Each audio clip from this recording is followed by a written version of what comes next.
Em nosso estudo de hoje está no Evangelho de Mateus, capítulo 18, versículo 33. Não devias tu, igualmente, ter compaixão do teu companheiro, como eu também tive misericórdia de ti? São palavras do Cristo, de Jesus.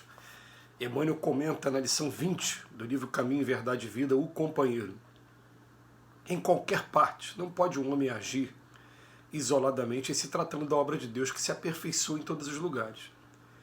O Pai estabeleceu a cooperação como princípio dos mais nobres nos centros das leis que regem a vida. No recanto mais humilde encontrarás um companheiro de esforço. Em casa ele pode chamar-se pai ou filho, no caminho pode denominar-se amigo ou camarada de ideal. No fundo, há um só Pai que é Deus e uma grande família que se compõe de irmãos.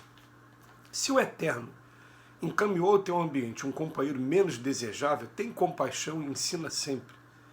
Eleva os que te rodeiam, santifica os laços que Jesus promoveu a bem da tua alma e de todos os que te cercam.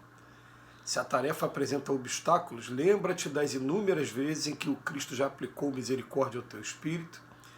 Isso atenua as sombras do coração. Observa em cada companheiro de luta ou do dia uma bênção e uma oportunidade de atender ao programa divino acerca da tua existência. Há dificuldades e percalços, incompreensões e desentendimentos? Usa a misericórdia que Jesus já usou contigo, dando-te nova ocasião de santificar e de aprender. Existem duas situações para a gente analisar no nosso convívio social aqui na Terra.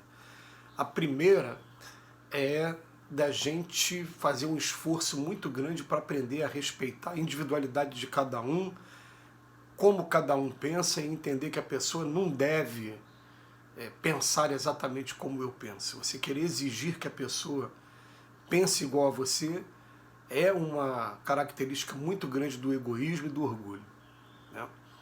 E a segunda situação é que quando você consegue atingir esse ponto, você vai ser convidado a viver com pessoas, você vai ser, não é uma opção. Você vai viver com pessoas que também vão querer escravizar você aos pontos de vista dela. Então a pessoa vai querer que você professe a mesma religião, que você tenha a mesma visão política que ela, vai querer que você torça para o mesmo time de futebol. E eu toquei em 3 assuntos aqui, política, religião e futebol, que são os mais polêmicos, normalmente, para quem é brasileiro aqui igual nós. Mas a gente vai conviver, no primeiro lugar, com a necessidade que nós temos de nós aqui aprendermos a respeitar as pessoas que estão ao nosso lado e, segundo, conviver com pessoas que também não sabem respeitar a nossa maneira. Então é um aprendizado que ele fala para a gente, isso em qualquer parte, no recanto mais humilde, você vai encontrar um companheiro de esforço. Se for dentro de casa, você vai chamar ele de pai, de mãe, de filho, de esposa. Mas se for na rua, você vai chamar ele de amigo. Se for no trabalho, você vai chamar ele de companheiro de trabalho. Enfim, mas essa pessoa vai estar fazendo parte de um conjunto de circunstâncias que nós somos obrigados a passar, ter aquele convívio, para poder aprender a respeitar a diferença que existe. Tudo que a gente precisa mais aprender nesse mundo é conviver com os diferentes de nós. E a gente, conforme vai fazendo isso com um propósito, a gente coloca realmente como objetivo, eu quero aprender isso. Eu vou começar a entender por que fulano pensa desse jeito.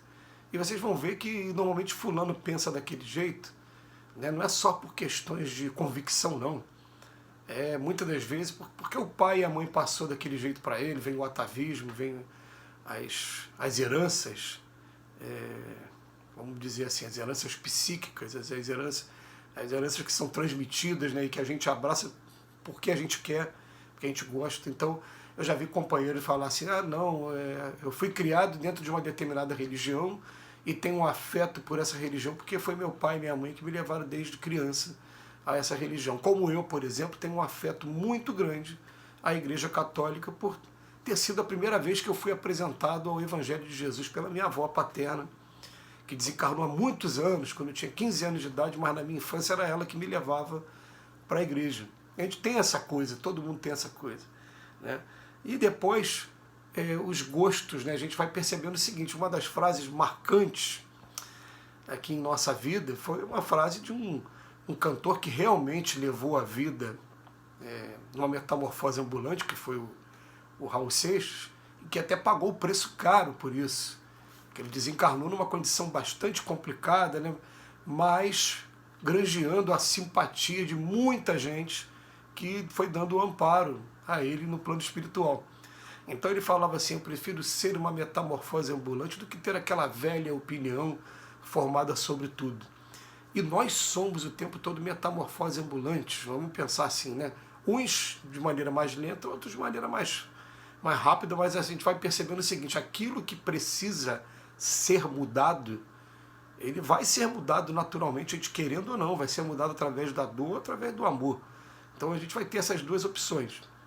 E tem coisas que não. Então eu me lembro até de uma vez uma pessoa virar perto de mim e falar, mas vem cá, você ainda está frequentando o centro espírita? Eu falei, mas como assim ainda está frequentando o centro espírita? Fiquei pensando isso comigo, né?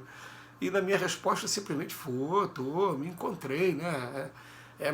Parece que encaixou igual luva. É a maneira que eu penso, é a maneira como eu enxergo.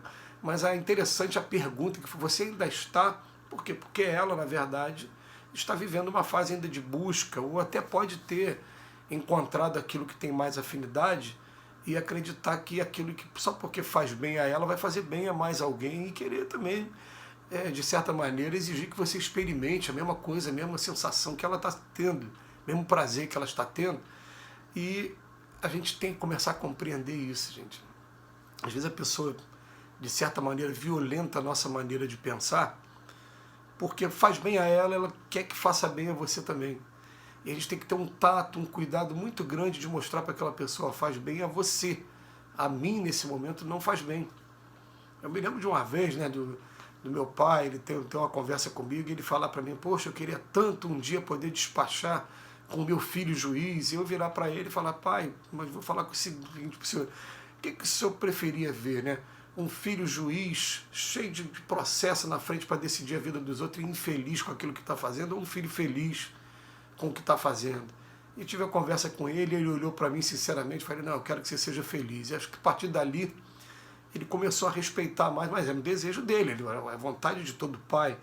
Né? Eu, por exemplo, a minha vontade com relação às minhas filhas é que elas constituam a família delas, sejam pessoas felizes e, né, e tenham a carreira que elas escolherem. Mas às vezes a gente idealiza para os nossos filhos que eles deem continuidade àquilo que a gente começou, ou então que exerça determinada profissão, e a gente tem que tomar um cuidado muito grande de não escravizar também os nossos filhos aos nossos pontos de vista. Porque daqui a pouco nossos filhos vão estar completando aí 18 anos, vão estar assumindo a maioridade, vão estar tendo as responsabilidades dele, e aí, se eles não encontrarem na casa, na nossa casa, aquele ambiente reconfortante, aquele ambiente que seja agradável, vai ser natural que ele vai tomar a vida dele e o espaço de tempo que vai ser destinado, né, dedicado a cada um de nós pais que estamos envelhecendo, vai ser cada vez menor, porque aquele não encontra um ambiente que ele fique à vontade. Então a gente tem que pensar bastante nessas questões quando a gente olhar aqui para o companheiro. Porque o que o Emmanuel fala para a gente aqui, no fundo, o que há é um só Pai, Deus, que é Deus, e uma grande família que compõe os irmãos. Então, pela própria lei magnética e do universo, de afinidades, se eu resolver agora renovar totalmente a minha vida, eu vou para um outro lugar, eu quero encontrar pessoas completamente diferentes de mim, gente, não vai acontecer. Você vai chegar em outro lugar e você vai atrair para o lado de você aquelas pessoas que têm aquilo que você precisa para você evoluir. Então você pode até se enganar durante algum tempo. Eu já não estou vendo mais fulano, mais ciclano, não estou tendo convivência mais com eles. Mas com o tempo você vai perceber, tão impaciente como aquele é esse agora novo, tão ciumento como aquela era, agora é essa nova. E vai ter situações que vão atrair. Então a gente tem que pensar numa coisa. O que ele coloca aqui para a gente? Ele fala, se a tarefa apresenta obstáculos, lembre-se inúmeras vezes que o Cristo aplicou misericórdia ao teu espírito. Há dificuldades e percalços e compreensões e desentendimento, usa a misericórdia que Jesus usou com a gente. Vamos aprender a perdoar e aprender agradecer a Deus a oportunidade do convívio.